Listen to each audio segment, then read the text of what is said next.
Hello friends, मेरा नाम है राहुल कुमार और आप देख रहे हैं मेरे चैनल होम पीसीएस को।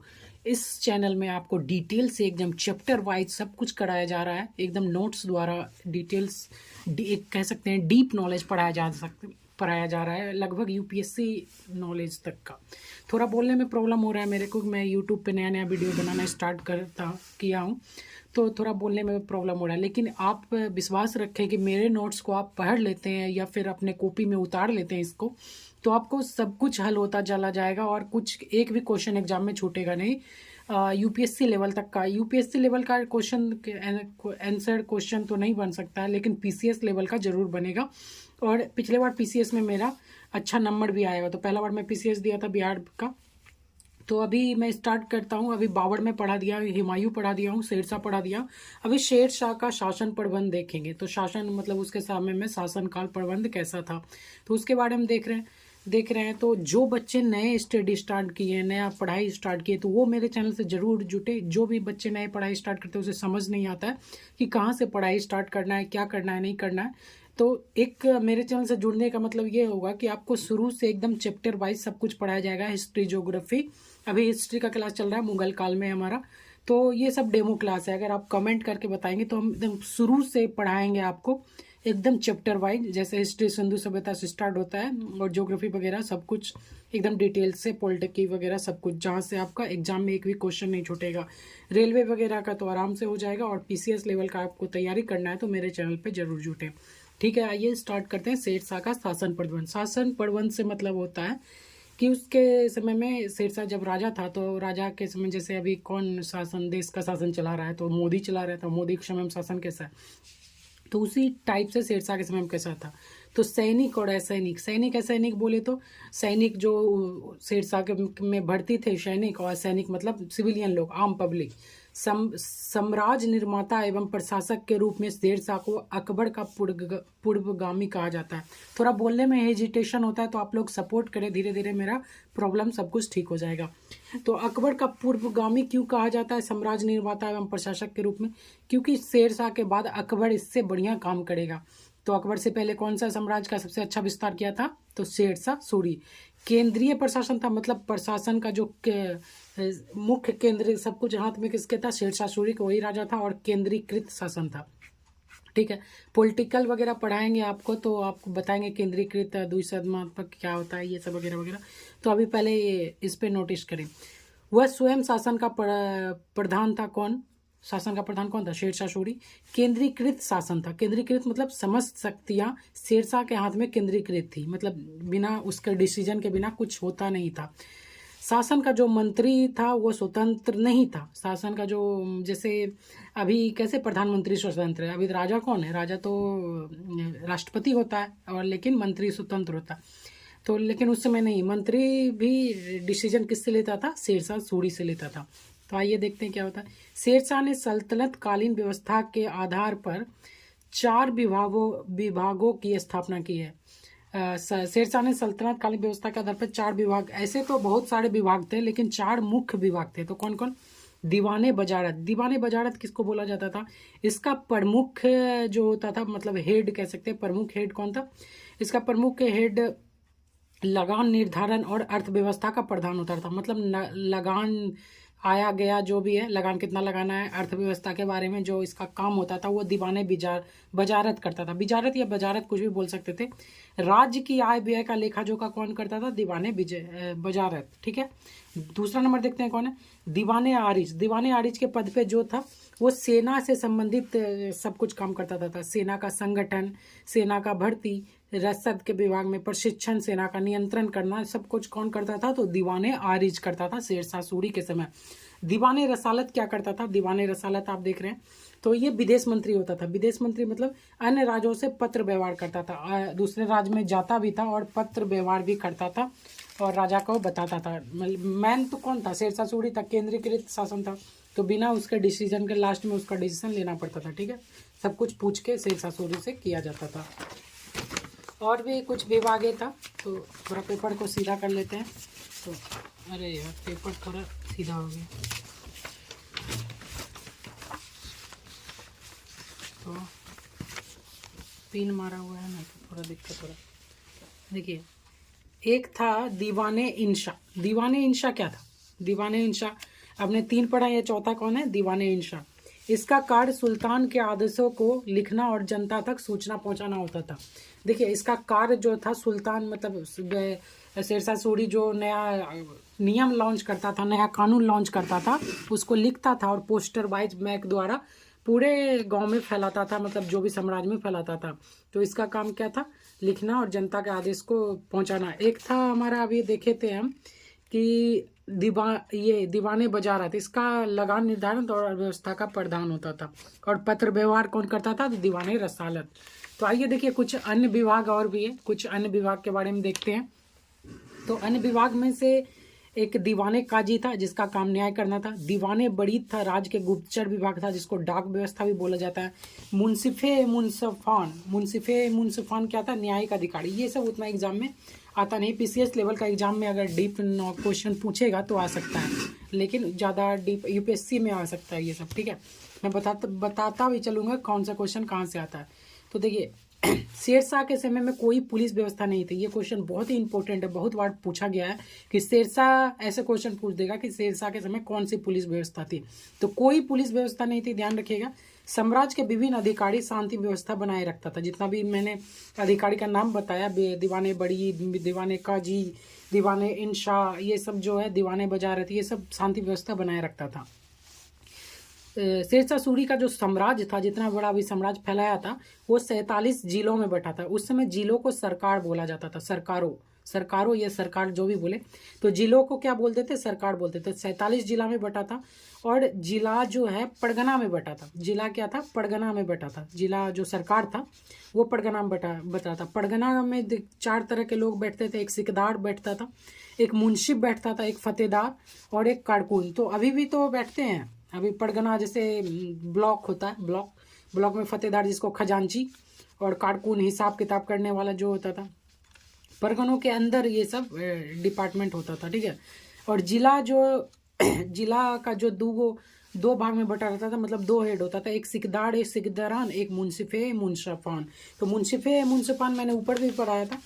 ये न्यायिक अधिकारी होता था, मतलब ऊपर का। मुंसिफे मुंसाफ जो है न्यायिक अधिकारी होता था, मतलब जज वज का जो काम करता था वो सुनाता था, और लास्ट में आखिरी फैसला कौन लेता था? तो शेरशाह सूरी लेता था। सिकदारान क्या था? सैन्य अधिकारी होता था, मतलब सेना का प्रमुख होता था।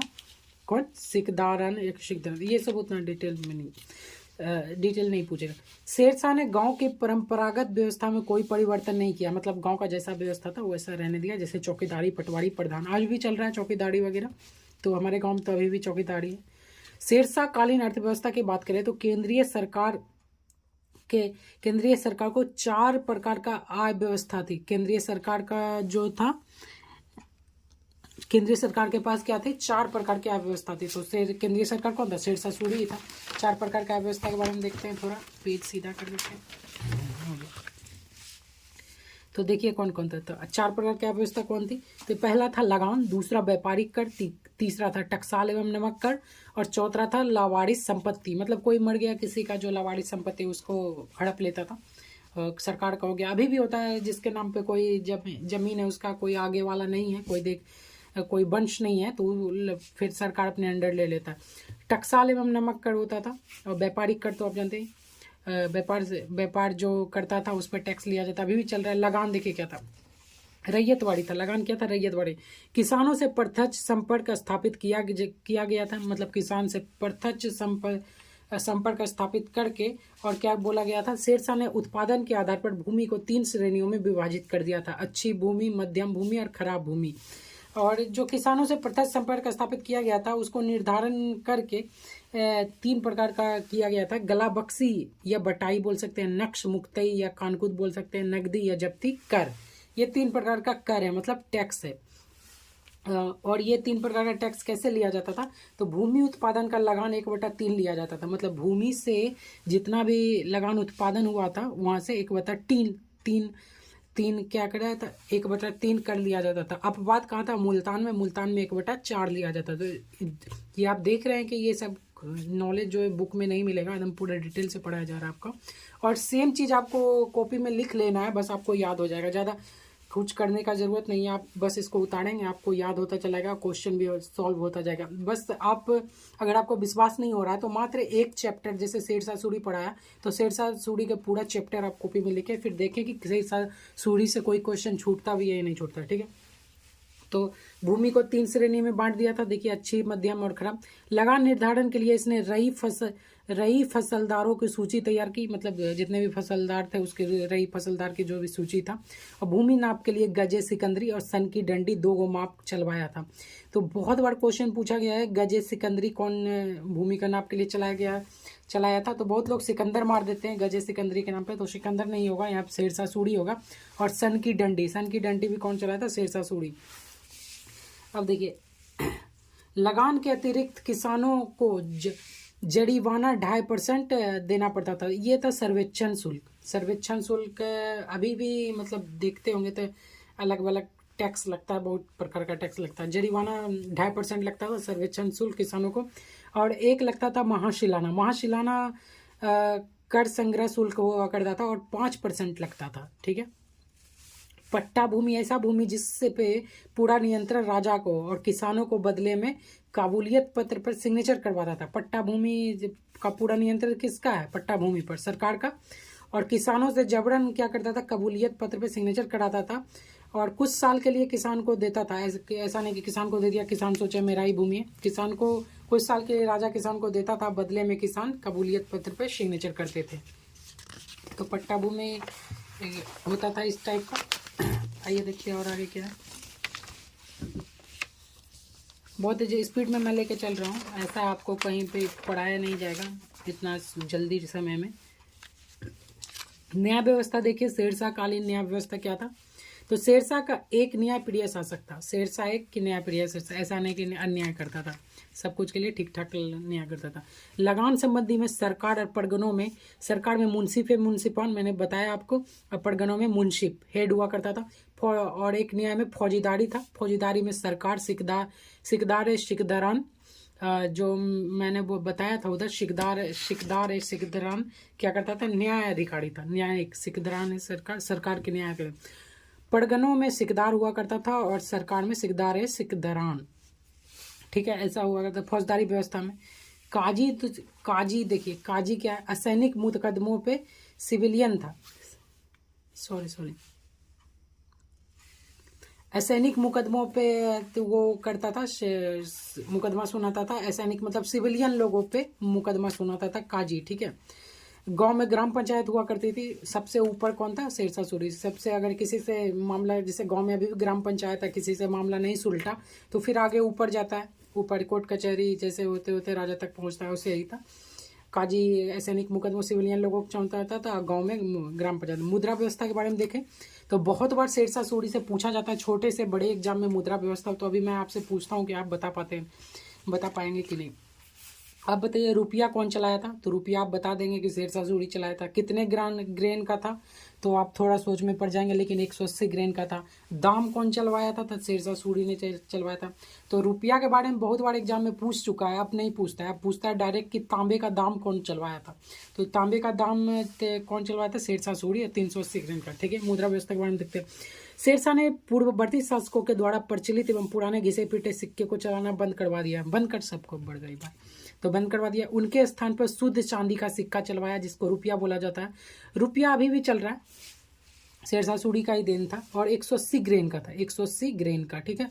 तांबे का दाम चलवाया जो 380 ग्रेन का था। तो पीसीएस लेवल में आपको 300 ये ग्रेन पूछता है, और दाम रुपया ने उतना नहीं पूछेगा। सिक्कों पर शेरशाह का नाम, पद और टकसाल का नाम हुआ करता था। सिक्कों पर शेरशाह का नाम, पद और टकसाल। अरबी या नगरी लिपि लिखी हुई होती थी, अरबी या नगरी लिपि लिखी होती थी, किस पे? सिक्कों पे। शेरशाह के रुपए के संबंध में इतिहासकार स्मिथ ने कहा कि यह रुपया वर्तमान ब्रिटिश मुद्रा प्रणाली का आधार है। तो ये टिप्पणी, ये पीसीएस में आपको 1 लाइनर में दे देगा, जैसे मैंने बीपीएससी में दिया था, तो उसमें 1 लाइनर में ये क्वेश्चन पूछा गया था। ऐसे दे देगा कि ये वाला नहीं देगा, मतलब नाम, इतिहासकार का नाम नहीं देगा। यह रुपया वर्तमान ब्रिटिश मुद्रा प्रणाली का आधार है। इस किसका कमेंट है? शेरशाह के सिक्कों पर ये किसका कमेंट है? तो आप बताएंगे कि स्मिथ का कमेंट है। स्टीवन स्मिथ नहीं, वो क्रिकेट वाला नहीं, उस समय का कोई स्मिथ होगा, उसी का, तो याद रखेंगे। शेरशाह कालीन सड़कें एवं सराय, सड़कें सराय बोलते थे नदी वदी को, कुआं वुआं जो भी खानते थे। तो 4 प्रकार का प्रसिद्ध सड़कें था। सोनार गांव बंगाल से अटक पंजाब था, जिसको जीटी रोड बोलते हैं। जीटी रोड किसने बनवाया था? तो शेरशाह सूरी ने बनवाया था। तो कहाँ से? सोनार गांव से बंगाल पंजाब तक है। अभी कुछ समय के बाद वो अफगानिस्तान तक चला गया था, ठीक है। तो अभी फिलहाल बंद है बंद है कि चालू है, मैं तो गया देखने नहीं। आगरा और बरहानपुर, बरहानपुर एमपी में, आगरा यूपी में। तो आपको पता होगा आगरा यूपी में और बरहानपुर एमपी में। तो उसके बीच रोड बनवाया था। आगरा यूपी से जोधपुर चित्तौड़ तक, राजस्थान, यहाँ पे राजस्थान तक बनाया था, ठीक है। लाहौर से मुल्तान, ये तो पाकिस्तान में था। उस समय पाकिस्तान का भी हिस्सा किसके अंडर था? शेरशाह सूरी, मतलब भारत के अंडर था। शेरशाह ने इस सड़कों पे प्राय 2 कोस पर सरायों का निर्माण कराया। हर एक 2 कोस पर सराय का निर्माण करवाया।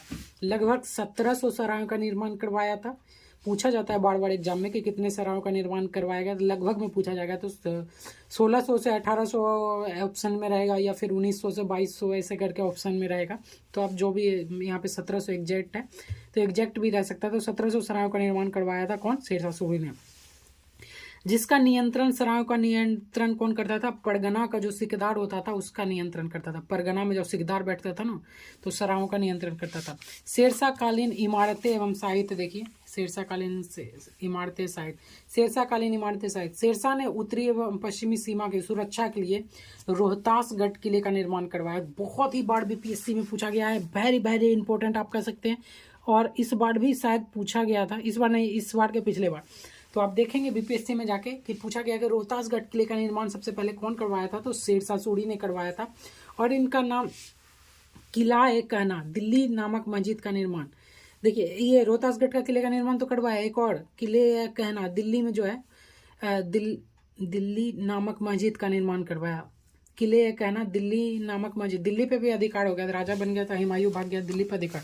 तो दिल्ली में किले-ए-कहना नामक मस्जिद का निर्माण करवाया था। दिल्ली का पुराना किला तथा कन्नौज नगर, दिल्ली का पुराना किला तथा कन्नौज नगर का ध्वस्त कर बर्बाद कर दिया। शेरशाह सूरनगर स्थापना किया। बिहार का नाम बदल के पटना रखा। तो ये इतना इम्पोर्टेंट है कि हम बता ही नहीं सकते आपको। अगर तो जड़ियों को मेरा वीडियो आपको अच्छा लग रहा है, तो मैंने नया नया चैनल बनाया है, तो अगर आपको नोट्स बनाना नहीं आता है तो मेरा नोट्स से पढ़ें, एकदम छापे धक्का धक सारा क्वेश्चन है। क्योंकि मैंने नोट्स बनाया, मेरा क्वेश्चन एक भी नहीं छूटता है, सब कुछ याद भी हो जाता है नोट्स बनाने के बाद। नोट्स बनाने से पहले याद नहीं था, नोट्स बनाएंगे आपको याद हो जाएगा। आप यही वाला क्यों नहीं उतारे? तो शेरशाह कालीन सर्वश्रेष्ठ इमारत देखे खुद का है सासाराम में इसका। उसका स्वयं का मकबरा है जो झील के बीच में चबूतरों पर बना है। झील के बीच में चबूतरों पर एकदम बहुत ही सुंदर। सासाराम, सासाराम कहाँ पे है? तो बिहार में है। बिहार गया से आगे बढ़ेंगे ना, डेरी ऑन सोन सासाराम मुगलसराय, उधर से जो ट्रेन घुसती है, पता ही होगा। इतिहासकार कनिंघम इसे ताजमहल से भी सुंदर कहता है। तो कनिंघम क्या कहता है? शेरशाह सूरी का जो इमारत मकबरा है उसको क्या कहता है कि ताजमहल से भी सुंदर है। कौन कहता है? कनिंघम। और वहाँ स्मिथ क्या बोला था? स्मिथ क्या कहा था कि यह रुपया वर्तमान ब्रिटिश मुद्रा प्रणाली का आधार है। शेरशाह सूरी के बारे में, शेरशाह सूरी के मकबरे का। मलिक मोहम्मद जैसी ने पद्मावत ग्रंथ की रचना की। जो पद्मावत जोहर होता है, सब कुछ बताएंगे आपको डिटेल से, अगर नहीं बताए हैं तो। मलिक मोहम्मद जैसी ने 1540 में पद्मावत की रचना की थी, पद्मावत ग्रंथ की, और ये घटना 1303 की है। तो 150 साल के बाद ये ग्रंथ का रचना होता है। शेरशाह के समकालीन थे मलिक मोहम्मद जैसी, ठीक है। इसी समय में पद्मावत रचना हुई। तो इस तरीके से भी क्वेश्चन पूछ सकता है कि किसके समय पद्मा ग्रंथ की रचना हुई। अब ये नहीं पूछेगा कौन करता है, ये बहुत बार पूछ चुका है। ऐसे पूछ देगा कि किसके समय, कौन से राजा के समय पद्मावत ग्रंथ की रचना हुई। तो आप बताएंगे कि शेरशाह सूरी के समय हुआ था, क्योंकि आपको ये डेट याद रखना पड़ेगा, 1540। Shershah Suri grand trunk road की मरम्मत करवाता है, जो कोलकाता से अमृतसर रहता है। जो अभी मैंने बताया आपको, कोलकाता से अमृतसर, मतलब रोड तो बनवाएगा क्या, मतलब टूटा फूटा पहले से था, उसको मरम्मत करवाया, तो उसी का नाम हो गया सोनारगांव बंगाल। सोनारगांव बंगाल से अटक पंजाब, पंजाब का है, अमृतसर में है ना, तो वहीं से। डाक प्रथा का प्रचालन कौन किया था? सबसे पहले तो शेरशाह सूरी किया था। और शेरशाह का उत्तराधिकारी होता है इस्लाम शाह। कौन होता है? इस्लाम शाह। तो अगर आप, ये पार्ट 2 था शेरशाह सूरी के बारे में, तो इस्लाम शाह के बारे में हम अगले वीडियो में देखेंगे। शायद ये वीडियो थोड़ा ज़्यादा लंबा हो गया है, लगभग 20 मिनट का होने वाला है, तो ज़्यादा लंबा वीडियो हम नहीं बनाते हैं। ये इसको 5 या 10 मिनट में अगले वीडियो में ख़त्म कर देंगे। तो ये शेरशाह सूरी का पार्ट 2 था। तो एक वीडियो आ जाएगा शेरशाह सूरी के बारे में, और डायरेक्ट उसके बाद हम अकबर पे आ जाएंगे। तो अकबर के बारे में डिटेल से पढ़ेंगे। अगर आप कमेंट करके बताएंगे मेरे को कि आपको पढ़ना है डिटेल से सब कुछ एकदम चैप्टर वाइज शुरू से, geography, Indian polity, history, modern history, जो भी है, इन्वायरमेंट, सबका नोट्स है मेरे पास बना हुआ। तो मैं नोट्स द्वारा बताऊंगा आपको। बस आपको ये सबसे हल्का ये होगा कि आपको ज़्यादा मेहनत नहीं करना पड़ेगा नोट्स बनाने में, और सब कुछ याद होता चला जाएगा। तो मेरे चैनल को एक बार सब्सक्राइब जरूर कीजिएगा और शेयर जरूर कीजिएगा। और नहीं कीजिएगा तो क्या बोलेंगे हम, इसलिए गरीब दुखिया रह जाएंगे। ठीक है, थैंक यू, बाय बाय।